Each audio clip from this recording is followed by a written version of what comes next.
এই আরাফাত দিনের ফজিলত সম্পর্কে আমরা আজকে আলোচনা করব।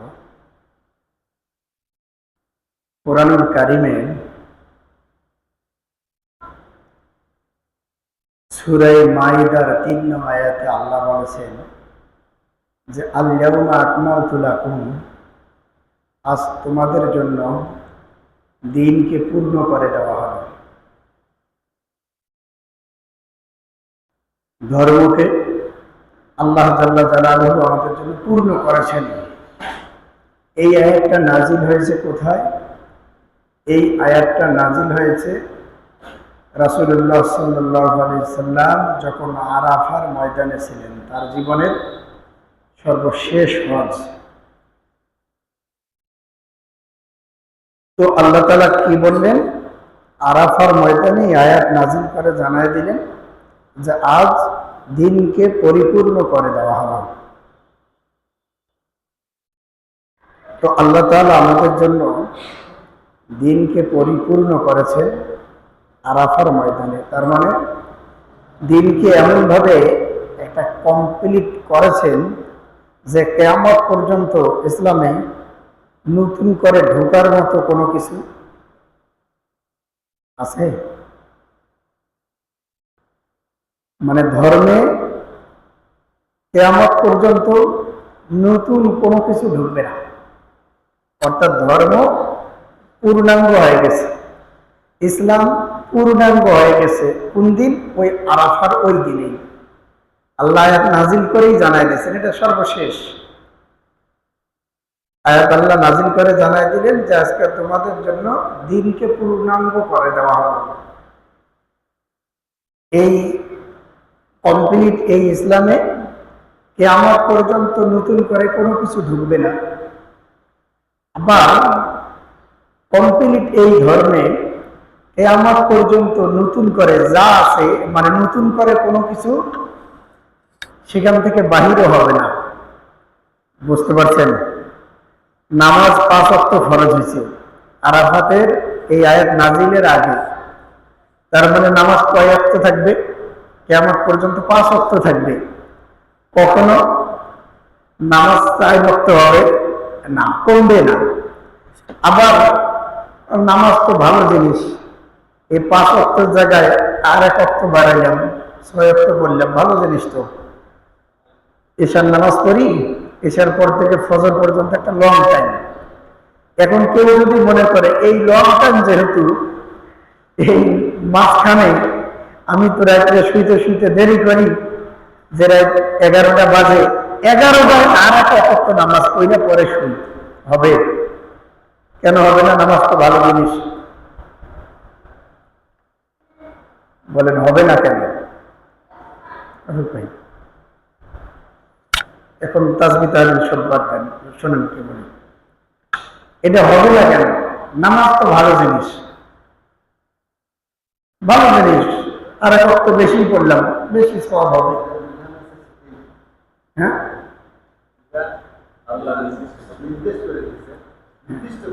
হ্যাঁ, হ্যাঁ। এর কারণ হলো যে কথাটা আমরা বললাম যে আরাফাতের ময়দানে ইসলাম পরিপূর্ণ হয়ে গেছে। তুমি হাফেজ সাহেব হুজুরের সাথে দেখা করো, দেখা করে কাজ নাও। আরাফাতের ময়দানে ইসলাম পরিপূর্ণ হয়ে গেছে।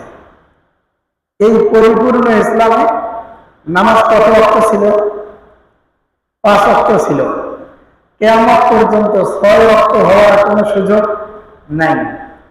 এই ৫ ওয়াক্ত নামাজ ছিল, কিয়ামত পর্যন্ত ৪ ওয়াক্ত করার কোনো সুযোগ নাই। এখন গোটা পৃথিবীরও যদি সব আলেমও যদি বসে একসাথে যদি বলে যে এখন তো এই প্রযুক্তির এই যুগে এখন তো মানুষ খুব বেশি ব্যস্ত, অফিস আদালত বেশি করা লাগে, কাজ কাম বেশি করা লাগে, তাই নামাজ ঠিক আছে, এই ৫ ওয়াক্ত থেকে ১ ওয়াক্ত কমাই দিলাম, হবে? হবে না। মানে ইবাদত পূর্ণাঙ্গ হয়ে গেছে। এখানে নতুন করে কোনো কিছু ঢুকবেও না, আর নতুন করে কোনো কিছু বাহির হওয়ার কোনো সুযোগ নাই। কিন্তু সমস্যা কোন জায়গায় জানেন? সমস্যা হলো আমরা খালি নতুন করে ঢুকাতে পছন্দ করি, আর ইসলামে যা আছে ওগুলো বাইর করে দিতে পছন্দ করি। মানে এক ধরনের নতুন ধর্ম বানাই। যেমন নামাজের মতো একটা গুরুত্বপূর্ণ ইবাদত, এখানেও ধরেন আমরা নতুন জিনিস ঢুকাইছি। আপনারা বলতে পারবেন নতুন কি ঢুকাইছে? বলতে পারবেন না? আমরা সবাই করছি, নতুন ঢুকেছি। নামাজ যে শুরু করছি হলো ঢুকানো জিনিস দিয়া।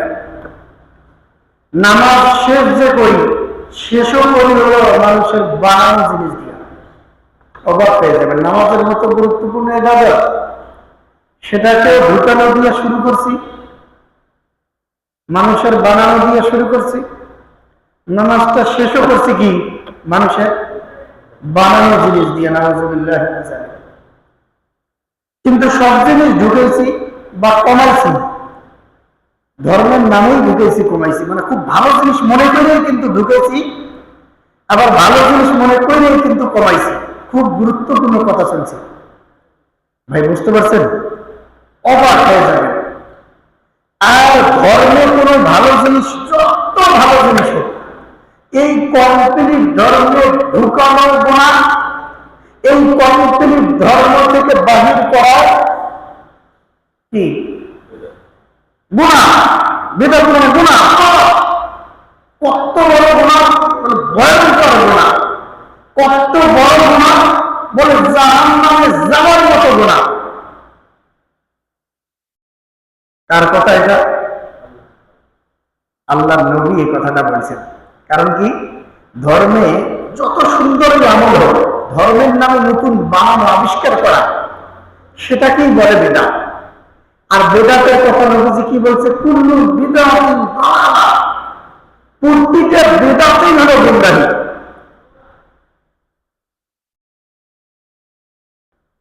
আর কি বললেন পরের অংশে? ওয়া কুল্লু দালালাতিন ফিন্নার, আর প্রত্যেকটা বেদাত যারা করবে তারা জাহান্নামী। নাউযুবিল্লাহ। চিন্তা করছেন? নামাজের মতো ইবাদতেও ঢুকেছি, নামাজের অন্য তো আছে। যেমন যদি আমি দৃষ্টান্ত দেই আপনাদেরকে, আপনারা জানেন পরে কি ওরা দেখে তোমার খুব ভিডিও চলছে, ভিডিও তো নষ্ট হয়ে কেন না? ঠিক আছে, পড়া না, কি বলতেছে এখন শোনেন। এটা খুব গুরুত্বপূর্ণ জিনিস বলছি। ধর্ম যদি না বোঝেন, আমরা কিন্তু ধর্ম পালন করে আল্লাহর কাছে ফজিলত না, আরো গুনাহ হবে। দেখেন আমি দেখা দিচ্ছি, নামাজের মধ্যে জায়নামাজে দাঁড়াবে, জায়নামাজে দাঁড়ানোর জন্য জায়নামাজের নিয়ত আছে না নাই? জানেন কি? আছে। জানেন না? কোনদিন শোনেন নাই? জায়নামাজে দাঁড়াবে একটা দোয়া আছে, জায়নামাজে দাঁড়ানোর একটা দোয়া আছে, শোনেন নাই কোনদিন? হ্যাঁ, কিন্তু শুনছেন তো যে একটা আছে। আচ্ছা, আমাদের দেশে লাখ লাখ মানুষ অনেক গুরুত্বপূর্ণ জিনিসও পারে না, কিন্তু ওই দোয়াটা জানে এবং ওটা পড়ে। আছে না নাই? আছে। তাহলে আল্লাহ আসমানের নিচে, জমিনের উপরে, এই ভূপৃষ্ঠে কোন একজন আলেম তো ওটা বাইর করতে পারবে না যে ওই দোয়াটা যায় না দাঁড়ার দোয়া। বুঝেছি? নামাজের মতো ইবাদত শুরু করতে যাব, শুরুতেই দেখেন ঢুকে ফেলেছি, যায় নামাজে দাঁড়ানোর একটা দোয়া আবিষ্কার করে দিছি। আমাদের দেশের লক্ষ লক্ষ মানুষ উজুর ফরজ জানে না, গোসলের ফরজ জানে না, উজু ভাঙ্গে কি করবে এটাও জানে না, এত গুরুত্বপূর্ণ ইবাদত জানি না, কিন্তু জানে কোনটা? যায় নামাজে দাঁড়ানোর দোয়া। আমি ভুল বলছি নাকি? আছে হাজার হাজার লক্ষ লক্ষ মানুষ, আছে না নাই? এটা জোরে বলেন, ভিডিওতে কণ্ঠটা যার যা আসতে বলছেন। আছে? আছে। অল্প সংখ্যক না, খুব বেশি সংখ্যকই আছে, বেশি সংখ্যক আছে। তাহলে এই যে যায় নামাজে দাঁড়ানোর এই দোয়া কেনা শিখে নেন। ঢুকেছি? নিজেরা মন গড়া ঢুকেছি তো, এই মন গড়া ঢুকানো এটা কি ভালো হয়েছে না খারাপ হয়েছে? বেদাত হয়েছে। ইসলামে আল্লাহ দেয় নাই জায়নামাজে ধরার কোন দোয়া, নবী দেয় নাই জায়নামাজে ধরার কোন দোয়া, সাহাবায়ে কেরাম দেয় নাই, নিজেও করে নাই জায়নামাজে দাঁড়ানোর কোন দোয়া। তুমি বেটা সাঞ্জু কোত্থেকে শিখলা জায়নামাজে দাঁড়ানোর দোয়া? কত গুরুত্বপূর্ণ ইবাদত জানা নাই, কত গুরুত্বপূর্ণ আমল জানে না, কিন্তু জানে জায়নামাজে দাঁড়ানোর দোয়া। জিজ্ঞেস করলে বলে দিবে ইন্নী ওয়াজ্জাহতু কোন ওয়াজহি, কোন কোন আপনারা জানেন? ওয়াজহি লিল্লাযী ফাতারাস সামাওয়াতি ওয়াল আরদা হানিফা ওয়া মা আনা মিনাল মুশরিকিন। চিন্তা করছেন? আচ্ছা, তাহলে এত গুরুত্ব বসছেন, নামাজের মতো গুরুত্বপূর্ণ ইবাদত শুরু যে করব, শুরুতে আসার আগেই মনে করেন শুরু করে দিয়েছে, বেদাত দিয়ে শুরু হয়েছে। বুঝে আসেন আরো দেখা দিই একটা, নাকি না দেখালে তো বুঝতেন না। তারপরে নামাজ শুরু করার সময় নিয়ত আমাদের দেশে বানানো আছে না নাই? প্রতি নামাজের জন্য নিয়ত বানানো আছে না? চটি বইগুলো খুললে দেখবেন নিয়ত নাই এমন কোন নামাজ শিক্ষা বই মনে হয় আমাদের দেশে নাই। চিন্তা করছেন? নিয়ত করা খরচ, তার মানে ওই যে ওই নিয়ত করবে না। নিয়ত নিয়ত মানে হলো আর নিয়ত মানে আল কসদু, আল কসদু মানে মনের ইচ্ছা, মনের ইরাদা। আমি ইচ্ছা করলেই হবে যে আমি এই যে জোহরের নামাজ পড়তেছি, আমি এই ইমামের পিছনে জোহরের নামাজ পড়তেছি, মানে এতটুকু দেলে দেলে থাকলেই হবে। আমি আসরের নামাজ পড়তে, এটা মুখেও বলা লাগবে না, মুখে বলা লাগবে না। কিন্তু ওই একটা নিয়ত বানানোর পরে আমাদের দেশের মানুষ সূরা ফাতিহা শুদ্ধ করে জানে না অনেক, তাই না? অথচ সূরা ফাতিহা ছাড়া নামাজই হয় না, কিন্তু ওই কি জানে, ওই নিয়ত ওর মুখস্থ, নাওয়াইতু আন উসাল্লিয়া লিল্লাহি তাআলা রাকাতাই সালাতিল ফজর, কত কথাবার্তা। তার মানে এগুলো মনে হয় যে এক ধরনের এমন এক চক্রান্ত ষড়যন্ত্র, মানুষ যাতে করে নামাজকে খুব কঠিন ভাবে যায় নামাজ পর্যন্ত এসে যাতে ঝরে পড়ে, যাতে ওই বেটা প্রথমে যখন নামাজের কথা বলবো ওকে শিখানো হবে, বলো ইন্নী ওয়াজ্জাহতু, কত কথাবার্তা, ওই যাতে ওখানে বলে যে ভাই আমি মাফ চাই, আমি মূর্খ মানুষ, তোমার নামাজের ওই ধাপ পর্যন্ত যাওয়া আমার পক্ষে সম্ভবই না, কারণ যাই নামাজে তুমি আমার যে 12:30 বাজার ছাইড়া দিচ্ছ। ভাই ভুল ভুল বললাম? হ্যাঁ, যদি ভালো করে সারা না দেন তাহলে আমি ভাববো যে আমি বোধহয় পছন্দ করতেছি না কথাবার্তা, কোটি টাকার কথা বলতেছি, যদি বা দাঁড়িয়ে পড়ে বসে এই কথা বলতেছি, কথাগুলো কিন্তু বহু দামি কথা বলতেছি, বহু গুরুত্বপূর্ণ কথা বলতেছি, এতটা গুরুত্বপূর্ণ কথা বলতেছি আপনাদের জিন্দিগিতেও মানে এত গভীর থেকে কতজন হুজুর আমার মতো বুঝেছে আল্লাহ জানে, নিজেরা খেয়াল করে দেখবেন। তার মানে এটা তো বলতে চাচ্ছি যে খুব গুরুত্বপূর্ণ কথা বুঝাচ্ছি, তাই না ভাই? হ্যাঁ হ্যাঁ, হয়তো খুব গুরুত্বপূর্ণ বিষয় লাগলো। আচ্ছা, নিয়ত তো আছে, কারণ মনে করেন ওই বললাম না যে নামাজ শুরু করি বেদাত দিয়ে, নামাজ শেষও করি বেদাত দিয়ে, শেষটা দেখাই, শুরু তো দেখে যাবে, তাই না? শেষটা দেখাই কি একেবারে সালাম ফিরাইতে আর না ফিরাইতে কি করি? আল্লাহ আমিন।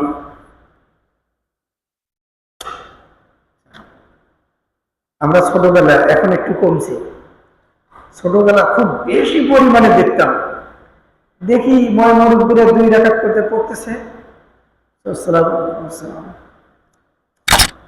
আবার দাঁড়ায় যেতেছে, মানে এরকম করে মনে করেন ইয়া করবে না, ওটাও বিষয় না, মানে ইয়ে করাই লাগবে। ভাই বুঝতে পারছেন?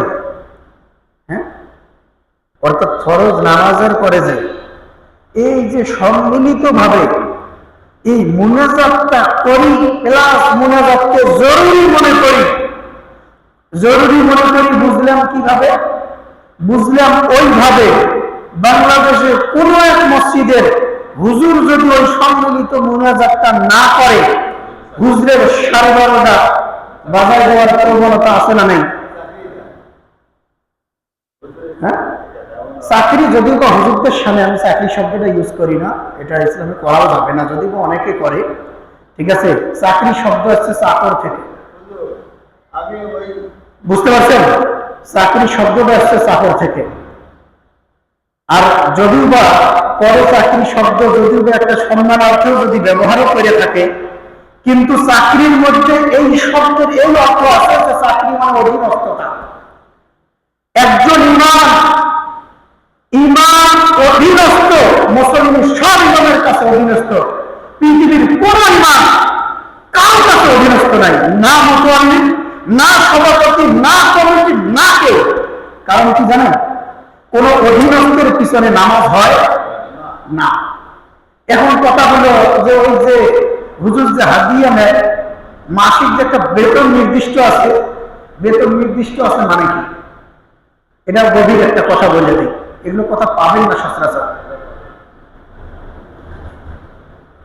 উনি আল্লাহ রাস্তার খাদেম, পরিবার চলতে টাকা লাগে বিধান যত সামান্য মসজিদ থেকে নেই, সেটা হলো নিজের খেতে খাওয়া টাকাও যদি এটা যদি হুজুরের হাদিয়াও দেয়, এটা হলো সরাসরি হুজুরকে দেওয়া না। আপনি যেটা দিচ্ছেন এটা হলো আল্লাহর রাস্তায় মসজিদকে দিচ্ছেন, আল্লাহকে দিচ্ছেন, বুঝতে পারছেন? আর হুজুর আল্লাহর রাস্তায় খাবে, হুজুর আল্লাহ থেকে নিচ্ছে, তুমি সলিমদ্দি থেকে না। ভাই বুঝতে পারছেন? এটা কিন্তু একটা গভীরের একটা কথা বললাম, যে তুমি যে দাও, তুমি যেটা দাও না হুজুরকে না, তুমি দাও আল্লাহর রাস্তায়। মসজিদ নির্মাণে দাও, মসজিদের মনে করেন বেতন থেকে হাদিয়া থেকে শুরু করে নির্মাণ কাজ, ফ্যান লাইট যা কেনাকাটি হয় সব মসজিদ নির্মাণ, সেটার প্রতিদান কি হবে? আল্লাহ সূরা তাওবায় বলছে, ইন্নামা ইয়ামুরু মাসাজিদাল্লাহ মান আমানা বিল্লাহি ওয়াল ইয়াউমিল আখির।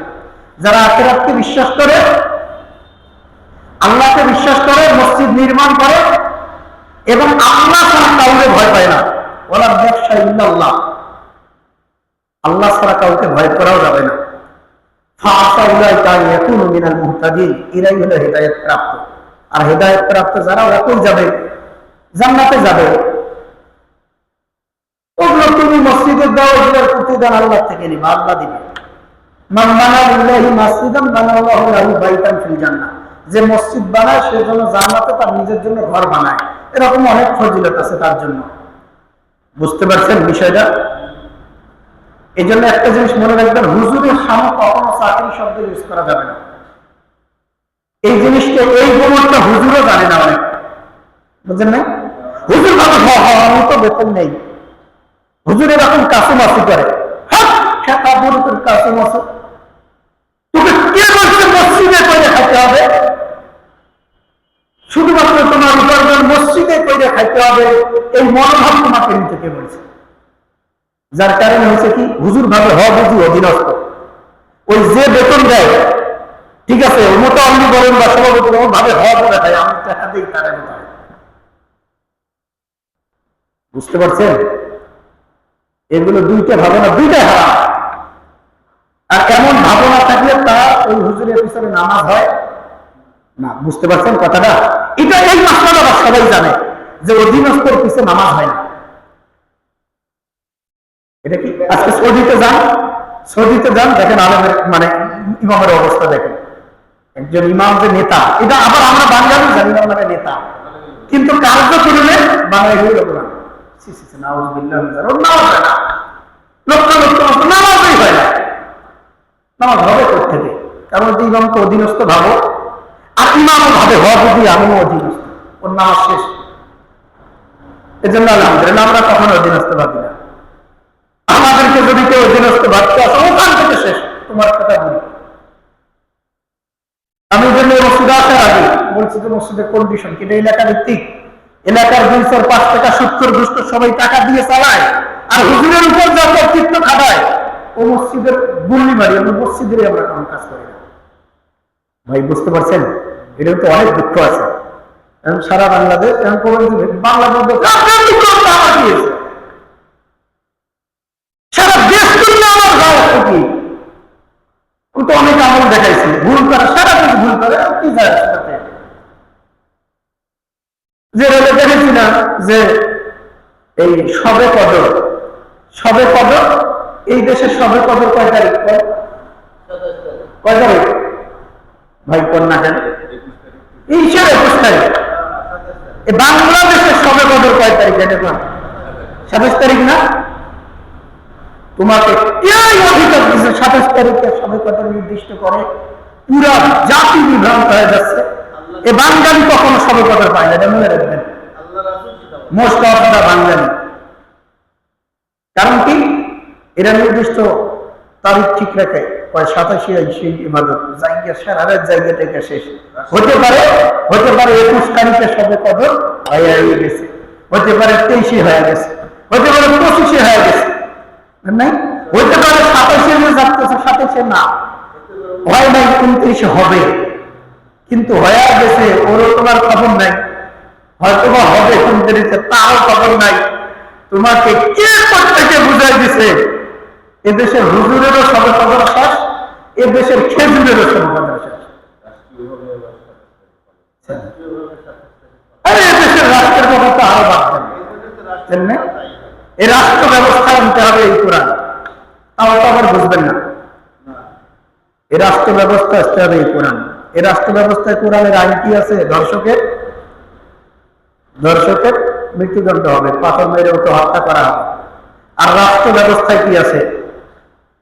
কি আছে? কিছুই নেই ওই রাষ্ট্র ব্যবস্থায়। রাষ্ট্র ব্যবস্থায় আছে কি?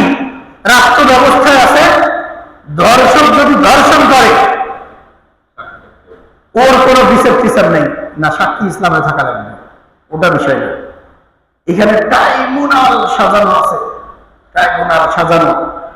এই জন্য একজন বলছিল সচিবালয় পাশের রুমের জন্য চিঠি লিখলে, ঠিক আছে, পাশের রুমে একটা চিঠি দিবেন, এই চিঠি যাবে হলো নানান প্রসেসিং, এটা মন্ত্রণালয় কোথায় কোথায় যায় সিল সাপ করা হবে, এখানে দিতে লাগতে হলে 1 মিনিট। এখন মাসের পর মাস এই চিঠি আসতে ফিরতে মনে করেন সময় লাগে। বিচার ব্যবস্থা কি? এই দেশে কোনো বিচার ব্যবস্থা আছে? আছে কি? যে একটা ধর্ষণের শাস্তি দেখছেন যে প্রকাশ্য খুব ভোলাতে করে যেভাবে ধর্ষণ গুলো হচ্ছে, যেভাবে ধর্ষণ অপরাধ হচ্ছে, কিন্তু অপরাধী কি? এই দেশে বিচার আছে, অপরাধীর যে বিচার করবো ওর বিচার আছে, বুঝলেন না? আল্লাহর আইনের সাথে যদি রাষ্ট্রের আইনের টক্কর লাগে কোন আইন গ্রহণ করবেন? আল্লাহর আইন একটা, রাষ্ট্রের আইন আর একটা, কোন আইন গ্রহণ করবেন? একজন মুসলিম কোন আইন গ্রহণ করবে? আল্লাহর আইন গ্রহণ করবে না। আর যদি আল্লাহর আইন গ্রহণ না করে পাশ্চাত্যের সাজানো রাষ্ট্রীয় আইন গ্রহণ করে, পরিমাণ আছে?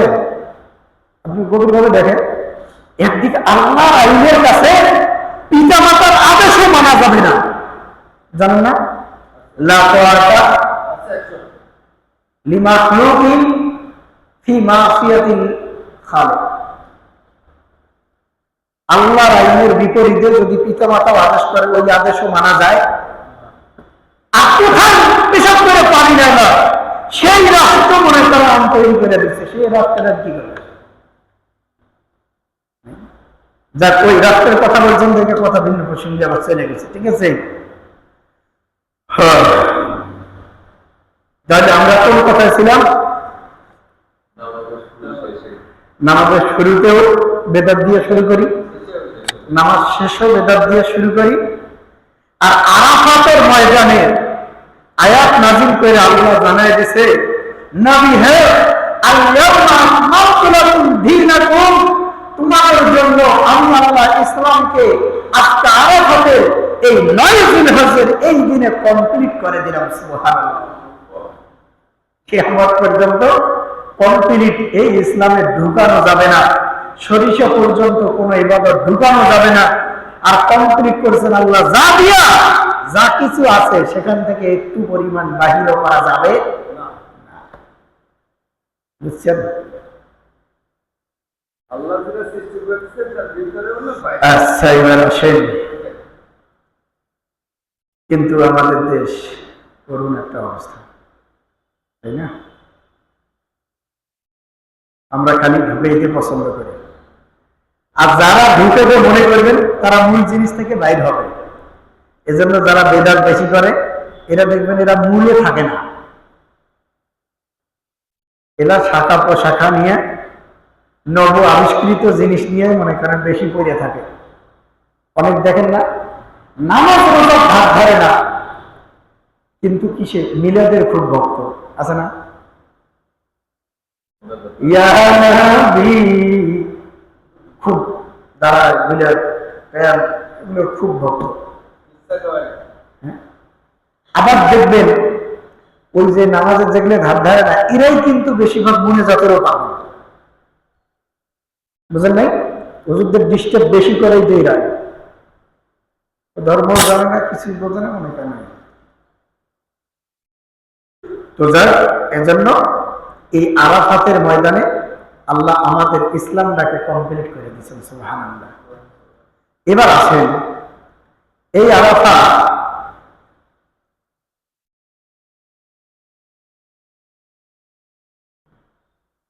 আরাফার একটা রোজা আছে। এই রোজাটা সিয়াম ইয়াউমি আরাফা, যে আরাফাতের এই রোজাটা রাখবেন, ইন্নী আহতাসিবু আলাল্লাহ, আল্লাহর নবী বলছেন আন ইউকাফিরা সানাতাল্লাতী ক্বাবলা ওয়া সানাতাল্লাতী বা'দা। একটা মাত্র রোজা, আরাফাতের এই একটা মাত্র রোজা ওই ব্যক্তির অতীতের 1 বছরের গুনাহকে মাফ করে দিবে, সুবহানাল্লাহ। ওয়া সানাতাল্লাতী বা'দা, এবং ভবিষ্যতেরও 1 বছরের গুনাহকে মাফ করে দিবে, সুবহানাল্লাহ। তার মানে কয় বছরের গুনাহ মাফ?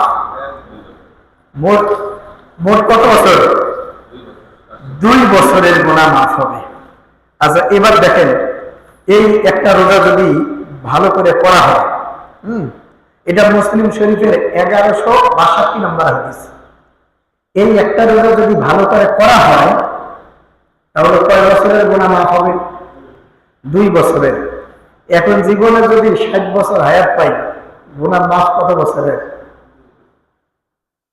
প্রতি রোজায় প্রতি 120 বছর।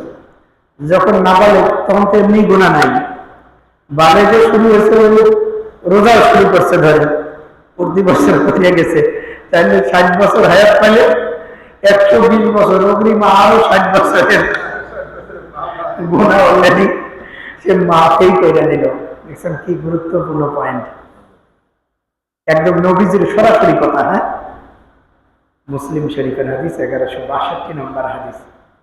তাহলে আলহামদুলিল্লাহ আমরা আরাফার রোজা যারা রাখছি, দিলের আলাদা একটা তৃপ্তি আছে, তাই না?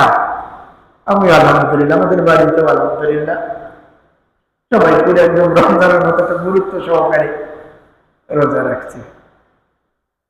আপনারা রাখছেন, অনেকে রাখতেছে, আলহামদুলিল্লাহ, তাই না? এটা খুব একটা ভালো জিনিস। দেখেন আরাফা সম্পর্কে তিরমিজির 889 নম্বর হাদিস, এই হাদিসে আছে আল হজ্জু আরাফা, মানে হলো হজই হলো আরাফা।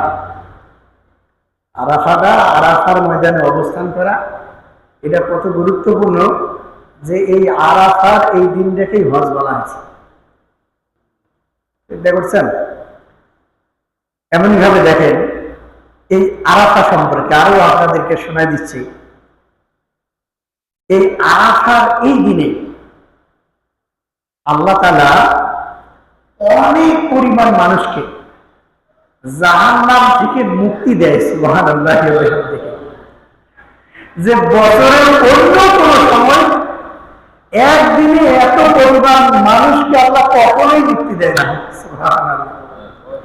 হাদিসটা কোথায় আছে? এই হাদিসটাও আছে হলো মুসলিম শরীফের 1348 নম্বর হাদিস। কি আছে? মা মিন ইয়াউম আকতার মিন আন ইউতিকাল্লাহু ফিহি আবদান মিনান নারিহি, যে আল্লাহ এত বেশি পরিমাণ মানুষকে একদিনে মুক্তি দেয় মিন ইয়াউমি আরাফা, সেই দিনটি হলো আরাফাতের দিন। দেখছেন কত গুরুত্বপূর্ণ বিষয়, কিন্তু গুরুত্বপূর্ণ বিষয়গুলো আমরা কিন্তু বেশি শুনতাম না, এগুলোর ব্যাপারে খুব একটা বেশি আমাদের দেশে আলোচনা হয় না। দেখেন আরাফার দিনে যে আল্লাহ সারা বছরে কতদিন মোট 365 দিন, 365 বা 66 যাই বলেন, এই 300 মনে করেন 65 দিনের মধ্যে 364 দিনের যে এই একটা দিনে এত বেশি পরিমাণ মানুষকে আল্লাহ জাহান্নাম থেকে মুক্তি দেয়। সুবহানাল্লাহ, যে 364 দিনে এই একদিনের সাথে আর পারতেছে। তাহলে দেখেন কত এত গুরুত্বপূর্ণ। মুসলিম শরীফের 1348 নম্বর হাদিস আমরা কিন্তু শুনি নাই, তাই না? তারপরে হজের যে আরাফা আমরা কিন্তু শুনি নাই, এটা ধরে 889 নম্বর হাদিস তিরমিজি শরীফের। তবে আল্লাহ আরাফার রোজাদার কথা আমরা শুনছি, তাই না? আচ্ছা, এবার আসুন, এই যে দেখেন এই আরাফার এই দিনে আল্লাহ তাআলা ফেরেশতাদেরকে নিয়ে গর্ব করে। বুঝতে পারছেন? আচ্ছা, এরপরে দেখেন আরো এই দোয়া যে কবুল হয়, দোয়া কবুল হওয়ার একটা স্থানের নাম হলো এই আরাফাতের ময়দান। এটা কোথায় আছে? এটা আছে তিরমিজি শরীফে। হাদিসটি হলো খৈরুদ দুআই ইয়াউম আরাফা, সর্বোত্তম দোয়া কবুল হওয়ার সময় হলো ইয়াউম আরাফা, ওই আরাফার দিন। সুবহানাল্লাহ, তাহলে আরাফার দিন দোয়া কবুল হয়। এরপরে দেখেন, আমি যদি আপনাদের আরো শোনাই, সেটা হলো আমাদের আদি পিতা নাম কি? আদম আলাইহিস সালাম এবং মাতা হাওয়া আলাইহিস সালাম, দুইজনকে এই জান্নাত থেকে বাহির করে দিয়েছে। এটা তো শুনছেন। কোথায় বাহির করে দিয়েছে? দুনিয়াতে, তাই না? আচ্ছা, দুনিয়া এই দুইজনকে কাকে কোন জায়গায় বাহির করে দিচ্ছেন এটা জানেন? একজনকে ফেলাই দিছে, আল্লাহ বাহির করে দিছে। যেমন এই হযরত আদম আলাইহিস সালাম, যে আদম আলাইহিস সালামকে বাহির করে দিছে হলো শ্রীলঙ্কা। আদম আলাইহিস সালাম ছিলেন শ্রীলঙ্কা, আর হাওয়া আলাইহিস সালামকে ওনাকে বাহির করে দিছে, ওনার জায়গাটা হলো জেদ্দা। বুঝতে পারছেন? একজন শ্রীলঙ্কায় আর একজন জেদ্দায়, কত কিলো ব্যবধান? হাজার হাজার কিলো ব্যবধান, তাই না? হ্যাঁ, জি, 5-6 হাজারের মতো ব্যবধান। বাংলাদেশ থেকেই তো মক্কা 6 হাজারের মতো না, 6,500 কিলো। তাহলে শ্রীলঙ্কা থেকে আরো কত কিলো চিন্তা করেন আনুমানটা। তাহলে এত কিলো ব্যবধান, দুইজন দুই জায়গায়। মানুষ কয়জন? দুইজন, তিনজন কিন্তু নাই, দুইজন থেকে 4 জন হয়ে গেছে প্রথম, কিন্তু আমি কিন্তু দুইজন দুই জায়গায়। আপনারা জানেন এই যে দুইজন পৃথিবীর মধ্যে দুইজন দুই প্রান্তে পড়ে কি করে আমার কাছে কাঁদে, বিশাল একটা একাকিত্ব না? নতুন একটা জায়গায় আসছে, আসার পরে দেখে কি দেখছে সেই সময়? কোন তো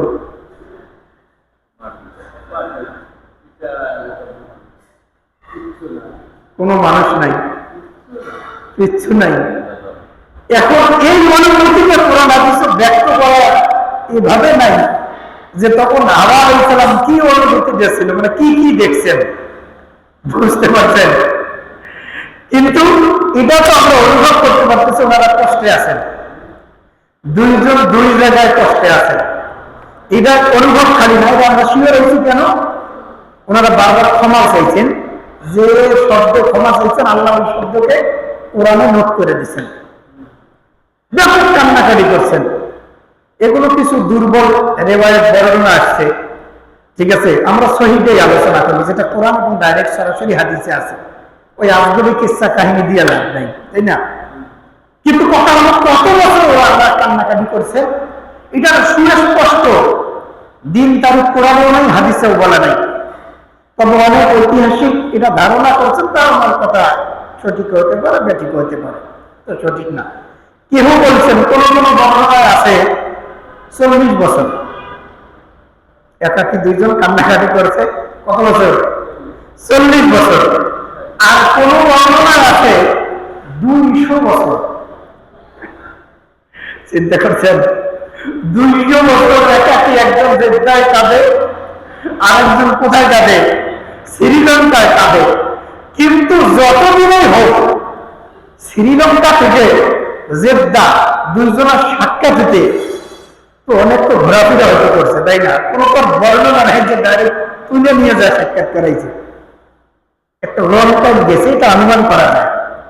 এই লং টাইম পরে তারা ব্যতীত হয়ে আল্লাহর কাছে লাস্ট পর্যন্ত একটা প্রার্থনা করছে, রব্বানা যালামনা আনফুসানা ওয়া ইন লাম তাগফির লানা ওয়া তারহামনা লানাকুনান্না মিনাল খাসিরিন।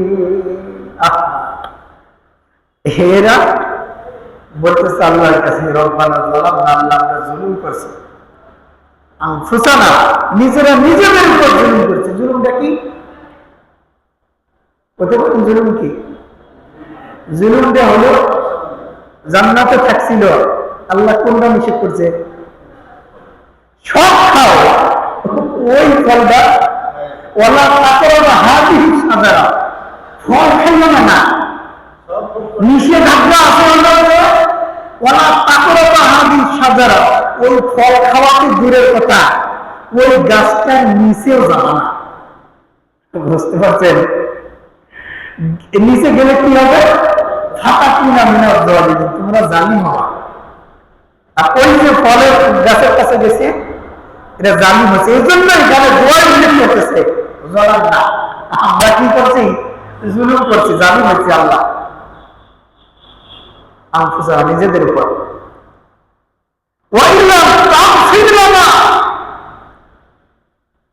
আল্লাহ যদি তুমি আমাদেরকে মাফ না করো, যদি আমাদের উপর তুমি রহম না করো, আল্লাহ আমরা অবশ্যই অবশ্যই হব, লানাকুনান্না, দুইটা তাগিদ এসেছে, অবশ্যই অবশ্যই আমরা হব। কি হব? মিনাল খাসিরিন, ক্ষতিগ্রস্তদের অন্তর্ভুক্ত। আল্লাহ লাস্ট পর্যন্ত দোয়াটা কবুল করলেন। কবুল করার পরে কতদিন লাগায়, কোন সিস্টেমে, কিভাবে নিয়ে আল্লাহ লাস্ট পর্যন্ত যে জায়গাটার মধ্যে দুইজনের মিলন ঘটায় দিলেন, সেই জায়গাটার নাম কি? আরাফার ময়দান। সুবহানাল্লাহি ওয়া বিহামদিহি। আমাদের আদি পিতা, আমাদের মাতা দীর্ঘদিন পরে, অনেক কষ্টের পরে, অনেক কান্নাকাটির পরে, অনেক তওবার পরে যে জায়গায় আল্লাহ মিলন ঘটায় দিলেন, সেই জায়গাটার নামই হলো আরাফার ময়দান। সুবহানাল্লাহ। চিন্তা করছেন? তাহলে এই মাঠটা হলো আরাফাতের ময়দান।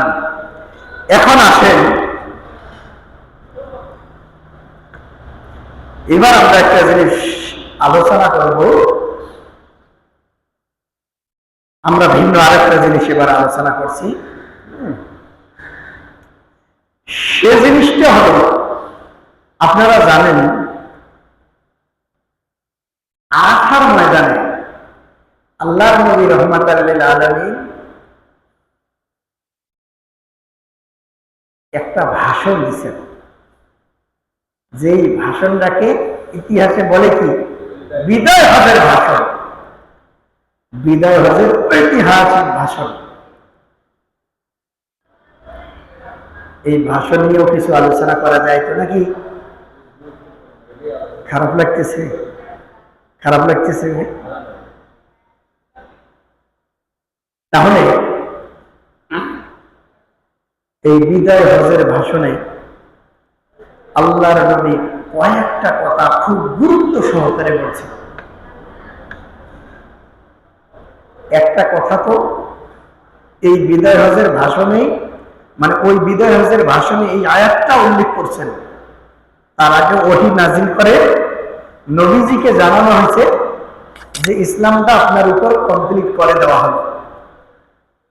আপনার আশ্চর্য হবেন, এই আয়াত যখন নাজিল হয় তখন সাহাবারা এটাও বুঝতে পারছিলেন যে আল্লাহর নবী আর বেশি দিন আগামী হজ পর্যন্ত হয়তো আর হায়াত থাকবে না। কারণ কি? ধর্ম কমপ্লিট হয়ে গেল। ধর্ম কমপ্লিট মানে এখন এই কমপ্লিট ধর্ম কিয়ামত পর্যন্ত চলবে, নবী আর নাও থাকলেও হবে। কিয়ামত পর্যন্ত এই নবীর ধারণা এই কমপ্লিট এই দিন উম্মতের কাছে প্রসার করতে থাকবে। বুঝলেন না? লাখ লাখ আলেম যদি স্রোতে যদি গা ভাসিয়েও দেয়, স্রোতের উল্টা দিকে কিন্তু আলেম পাওয়া যাবে যারা ওই কমপ্লিট সেই ধর্মকে হুবহু জাতির সামনে তুলে ধরবে, বিন্দু পরিমাণ বাড়াবেও না কমাবেও না। বুঝলেন না? আমরা তো ততটা পারি না, আমাদের দুর্বলতা আছে, কিন্তু আলহামদুলিল্লাহ আমরা চেষ্টা করি, তাই না? আর অনেক আলেম আছে যারা হুবহু এই স্বচ্ছ ধর্মকে জাতির সামনে তুলে ধরছেন। যদি অনেক বেদাতীরা এটা সহ্য করতে পারে না, তাই না? অনেক যারা সহি কথা বলে, অনেক আলেমদের অনেক জায়গায় দেখা যায় যে আলোচনা, সেই আলোচনা করতে দেয় না, আছে না নানান অবস্থা। তো এই আরাফার ময়দানে আল্লাহর নবী আয়াত করে শোনায় দিলেন, আল-ইয়াউমা আকমালতু লাকুম দীনাকুম, আজ তোমাদের উপর ধর্মকে পরিপূর্ণ করে দেওয়া হবে। এরপরে কি বলে দিলেন? উম্মতকে বলে দিলেন যে আজকে তোমাদের জন্য এক মুসলমান আর এক মুসলমানের রক্তকে হারাম করে দেওয়া হবে। একজন কখনো অন্যায় ভাবে আরেকজনের রক্তপাত ঘটাবে না। একজনের কাছে আর এক মুসলমানের জানের নিরাপত্তার ঘোষণা দেওয়া হলো। এক মুসলমান আর এক মুসলমানকে হত্যা করবে না। এমনি ভাবে আল্লাহ নবী ঘোষণা দিলেন, একজনের মা আর একজনের জন্য আত্মসাৎ করা হারাম করে দিলেন। একজনের মা আর একজনের কাছে আমানত, অন্যায় ভাবে সেই মা ধরা যাবে না। দেখেন আরাফাতের ময়দানের ভাষণ, অন্যায় ভাবে কোন মুসলমানের মাল আত্মসাৎ করা যাবে না। এমনই ভাবে একজন মানুষের আর একজন মানুষের উপর সম্মানের নিরাপত্তা দিয়ে দিলেন যে সম্মান হানি করা যাবে না। মুসলমানকে কখনো বেইজ্জতি করা যাবে না, সম্মান হানি করা যাবে না। এমন ভাবে আরাফার ময়দান থেকে বিশ্বনবী রাহমাতুল লিল আলামিন ইহুদিরা যে সুদ প্রথা যে আবিষ্কার করেছিল, এই সুদ প্রথাকে বাতিল ঘোষণা দিলেন।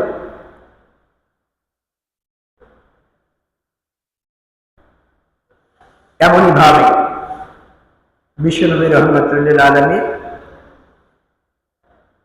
আরো বলে দিলেন, ইস্তাউসু বিন-নিসাই খায়রা, তোমরা নারীদের সাথে ভালো ব্যবহার করো।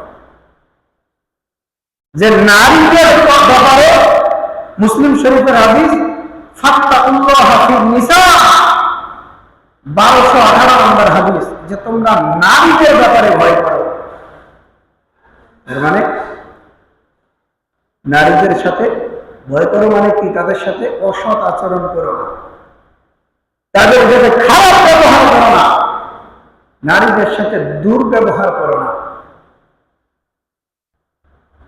নারীদেরকে আদর ভালোবাসা দিয়ে আগলিয়ে রাখো। মারধর এগুলো করতে আল্লাহর নবী নিষেধ করলেন। নারীদের মর্যাদাকে বাড়ায় দিলেন, নারীদের সম্মানকে বাড়ায় দিলেন। আরাফার ময়দানে এই ভাষণটা কেন দিচ্ছেন?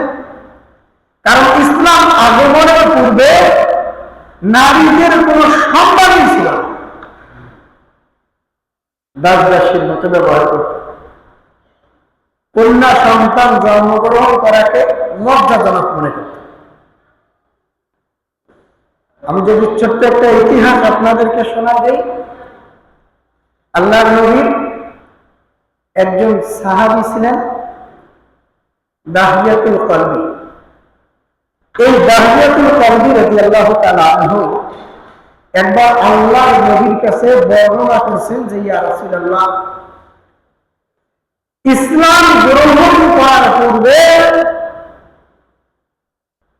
আমি অনেক কন্যা সন্তানকে জীবন্ত কবর দিয়েছি।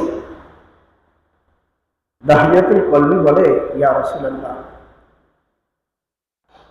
কিন্তু সর্বশেষ যে মেয়েটাকে কবর দিয়েছি, আমার স্ত্রী ছিল গর্ভবতী। আমি ব্যবসার উদ্দেশ্যে আমি দূরবর্তী এক জায়গায় সফরে গিয়েছিলাম। স্ত্রীকে বলেছিলাম, সন্তান যদি ছেলে হয় সুন্দর করে লালন পালন করিও, আর সন্তানটা যদি মেয়ে হয় তাহলে তাকে কবরস্থ করো। দাহিয়াতুল কলবি বলে, দীর্ঘদিন পরে আমি যখন সফর থেকে ফিরে আসি, আসার পরে বাড়িতে একটি কন্যা সন্তানকে দেখতে পেলাম। তার পরিচয় সম্পর্কে জিজ্ঞাসা করলে আমাকে আমার স্ত্রী তার সঠিক পরিচয় গোপন রেখে আমাকে ভিন্ন পরিচয় প্রদান করল। দাহিয়াতুল কলবি বলে, যখন আমি বুঝতে পারলাম এই কন্যা সন্তানকে আমার নয়, তখন আমি তাকে আদর ভালোবাসা দিয়ে লালন পালন করতে শুরু করলাম। দাহিয়াতুল কলবি বলে, ইয়া রাসূলুল্লাহ, এই কন্যা সন্তানটি যখন 7 বছর বয়সে পরিণত হল,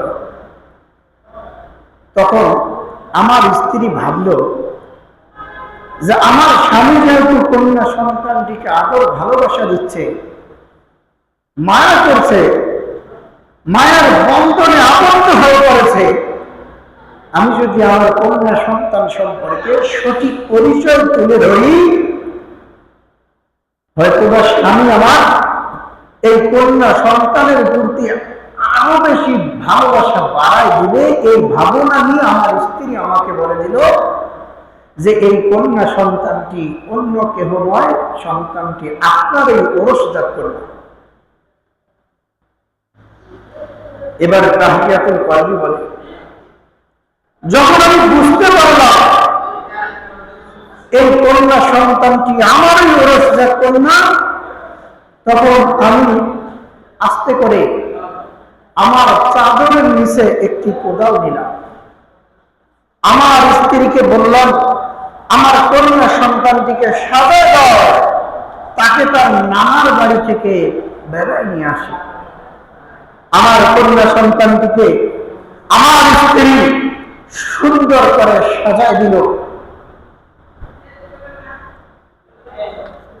দাহিয়াতুল কলবি বলে, কঠিন এক হৃদয় বিদারক মর্মান্তিক হিস্টোরি। দাহিয়াতুল কলবি বলে, এবার আমার কন্যা সন্তানটিকে নিয়ে আমি মরুভূমির দিকে রওনা দিলাম। আমার কন্যা সন্তানটি আমার হাত ধরে ধরে আমার সাথে হাঁটছে, আর একটু পর পর আমাকে জিজ্ঞেস করছে, আব্বু নানার বাড়ি কোথায়? আমি তাকে বলছিলাম, সামনে চলো সামনে চলো। দাহিয়াতুল কলবি বলে, আমি সামনে সামনে করতে করতে আমি মরুভূমির দিকে এত দূর পর্যন্ত গিয়ে অবস্থান করলাম, যেখান থেকে শত সহস্রবার আমার কন্যা সন্তানটি চিৎকার করলে ওই চিৎকারের আওয়াজ আমার বাগগৃহ পর্যন্ত আসবে না। দাহিয়াতুল কলবি বলে, এত দূর পর্যন্ত যাওয়ার পরে আমি চাদর থেকে আমি কোদালটি সুন্দর করে বাহির করে গর্ত খুঁড়তে আরম্ভ করলাম। আমি যখন গর্ত খুঁড়তেছিলাম, রৌদ্রের তীব্রতার কারণে আমার শরীর বেরিয়ে টপ টপ করে ঘাম ঝরছে। আমার কন্যা সন্তানটি আমার কাছে দৌড়ে আসছে, তার নিজের কন্যা দিয়ে আমার ঘাম গুলো মুছছে, আর আমাকে বারবার বলছে, বাবা আপনার কি এমন প্রয়োজন? রৌদ্রের তীব্রতায় আপনি ঘেমে যাচ্ছেন, অথচ গর্ত খোঁড়েন। বাবা আপনার যদি প্রয়োজন হয়েই থাকে, আপনি সুপ্রভাত কালে যখন রৌদ্রের তাপ থাকে না, আপনি গর্ত খুঁড়বেন, অথবা বিকেলবেলা যখন সূর্য অস্ত যায় তখন আপনি গর্ত খুঁড়বেন, রৌদ্রের তাপ থাকবে না, আপনাকে ঘামতে হবে না। দাহিয়াতুল কলবি বলে, ইয়া রাসূলুল্লাহ, আমার কলিজা এত পাষাণ ছিল, তবু আমার কন্যা সন্তানের প্রতি আমার বিন্দু পরিমাণ ভালোবাসা তৈরি হলো না। আমি গর্ত খোঁড়ার কাজ চালিয়ে যাচ্ছি। এক পর্যায়ে আমার গর্ত খোঁড়ার কাজ সম্পন্ন হয়ে গেল। তখন আমি আমার কন্যা সন্তানটিকে ডাক দিয়ে কাছে নিলাম। আমি শব্দ করে আমার কন্যা সন্তানের চুলের মুঠি ধরে ধরলাম। এরপরে ধাক্কা দিয়ে গর্তের ভিতরে ফেলাই দিলাম। আমার কন্যা সন্তানটি ঠিক সেই সময় চিৎকার করে আমাকে বলতে লাগলো, আমার কন্যা সন্তানের বুঝতে আর বাকি থাকলো না, বাবাকে জিন্দা করতে ফেলবে।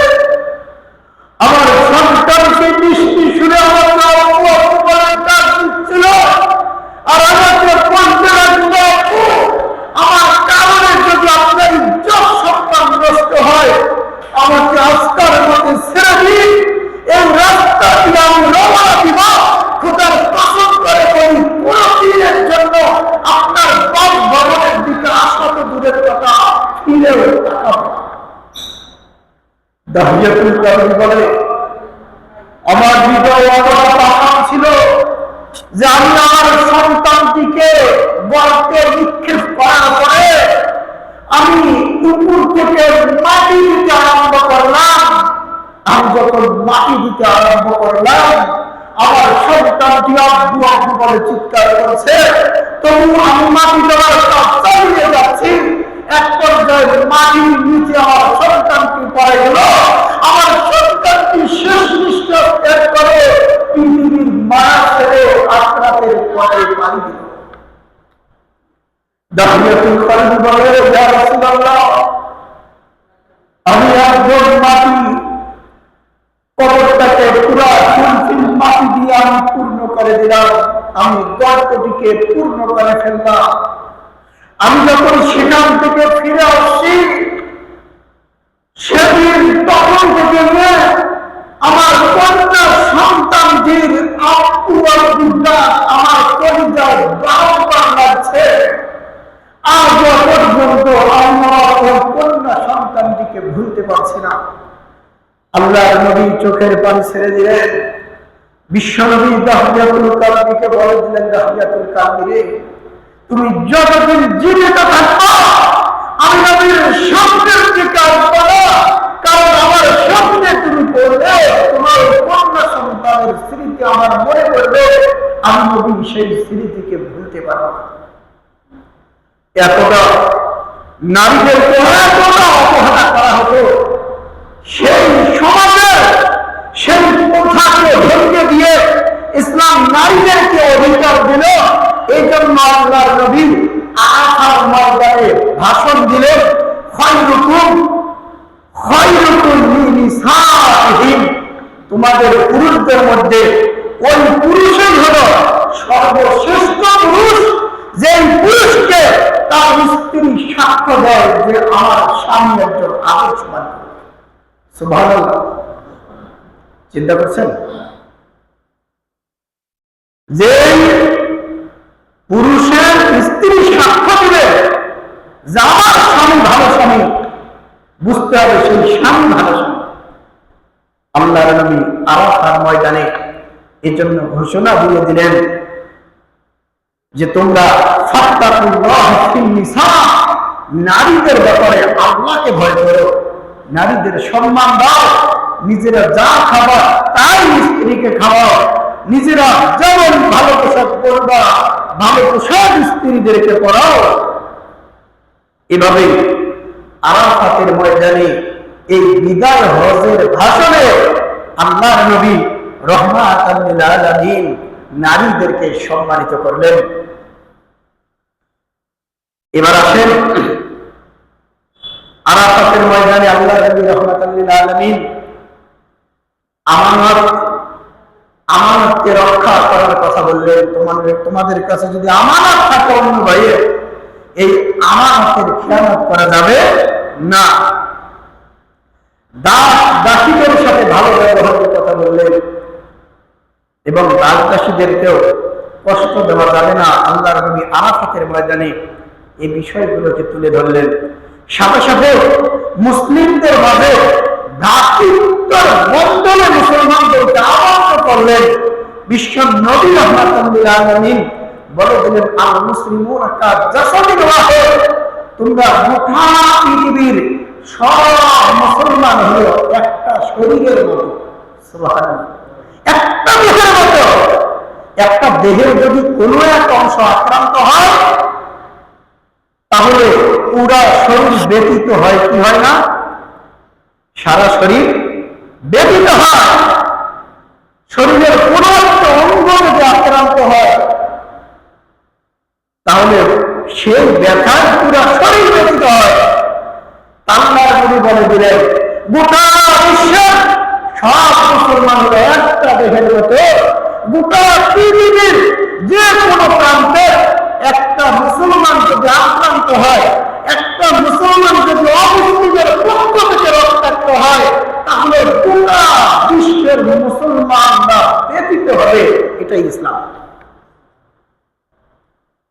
বুঝতে পারছেন? যদি দেখা যায় যে ফিলিস্তিনের মুসলমানদের মারে, আমার ব্যথা লাগে না, আমার কষ্ট লাগে না। লিবিয়াতে মারে, আমার কষ্ট লাগে না।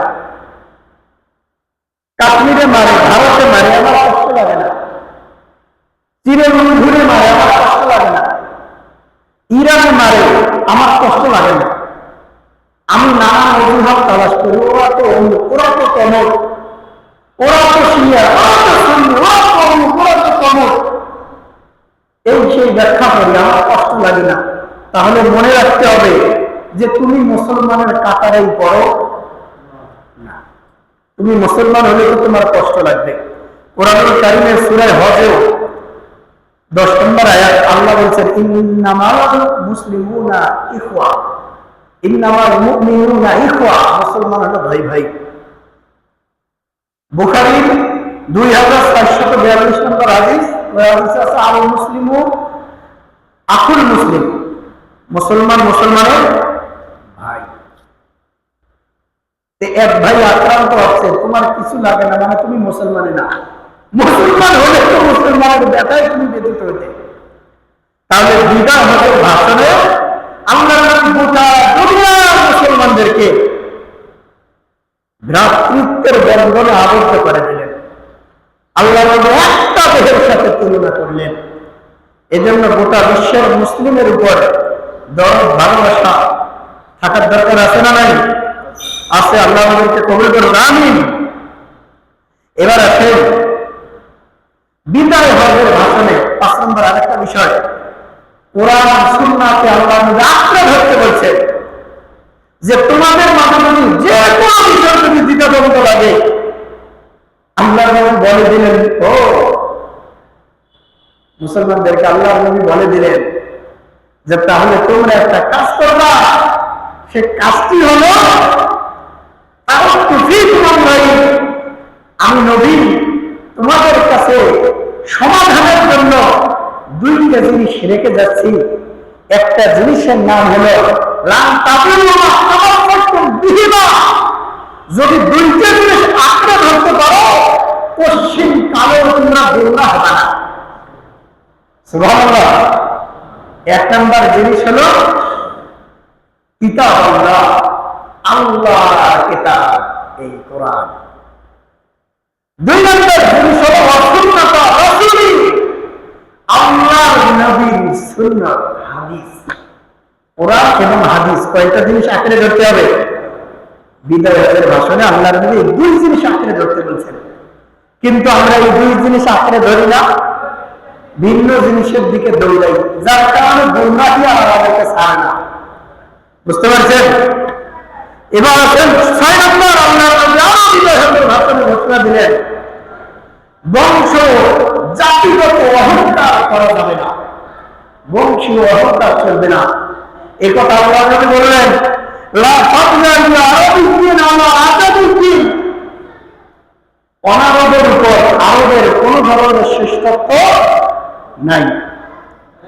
ওয়ালা লি আজাবিয়্যিন আলা আরাবিয়্যিন, আবার আরবের উপর অনারবের কোন শ্রেষ্ঠত্ব নাই। ওয়ালা লি আহমার আলা আসওয়াদা, কালোর উপর লালের কোন শ্রেষ্ঠত্ব নাই।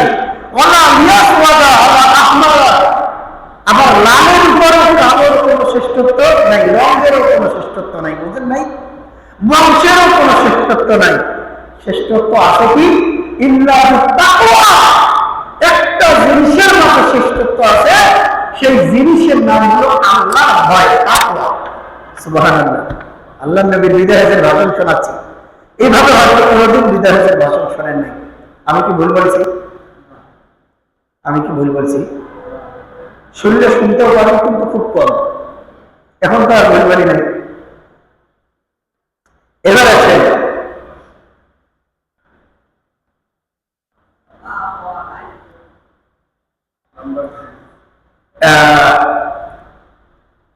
তাহলে এগুলোর উপর কোনো অহংকার নাই, অহংকার করা যাবে না। বংশীয় অহংকার, সুন্দর অসুন্দরের অহংকার, কোনো অহংকার চলবে না। এবার আসেন আরাফাতের ময়দানে শ্রেষ্ঠ আরেকটা দোয়া শিখিয়ে দিয়েছেন, লাস্ট তিরমিজির 3585 নম্বর হাদিস।